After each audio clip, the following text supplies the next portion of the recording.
That's a good point. Hardware wallets will say, oh, the keys never leave the device. And Yeah, then when you plug it in, people go, well, now it's connected to the computer. And isn't the computer connected to the yeah. internet? So can someone get in? So, yeah, like that is something in the back of people's mind.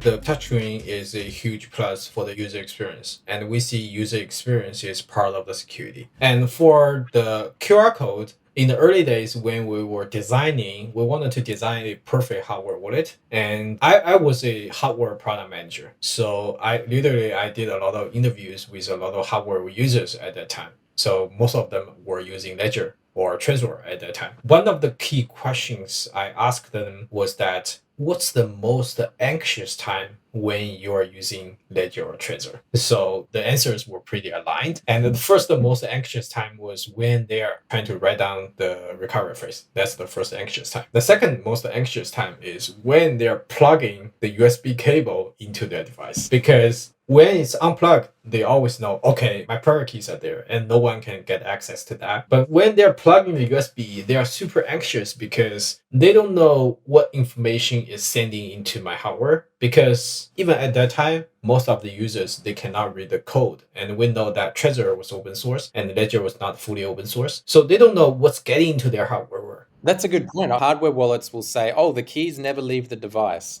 And Yeah, then when you plug it in, people go, well, now it's connected to the computer. And isn't the computer connected to the yeah. internet? So can someone get in? So, yeah, like that is something in the back of people's mind. We want to create air gapped security. So we wanted to fully air gap your recovery phrase, even when you're using the hardware. It's never connected to a laptop or to your mobile phone. And then we come to the solution of QR code. Security is very hard to convey. So what we can do is we're trying to make our product as transparent as possible.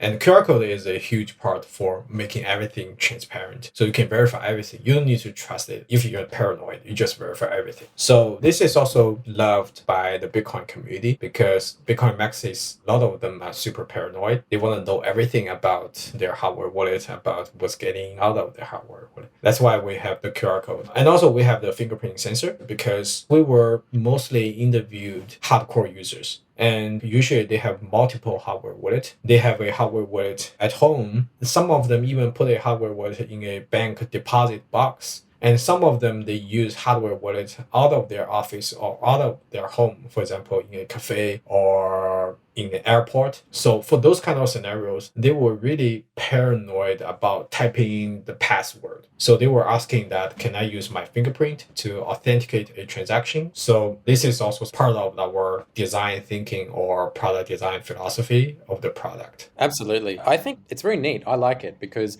usually if I have to verify a transaction, often, people are used to hardware wallets with tiny screens and little buttons and that sort of thing, but Yeah. it's very easy just to use the fingerprints and the QR code. You mentioned as well, just briefly, open source, and I think that's an important part, and I noticed it's on the Keystone website as well.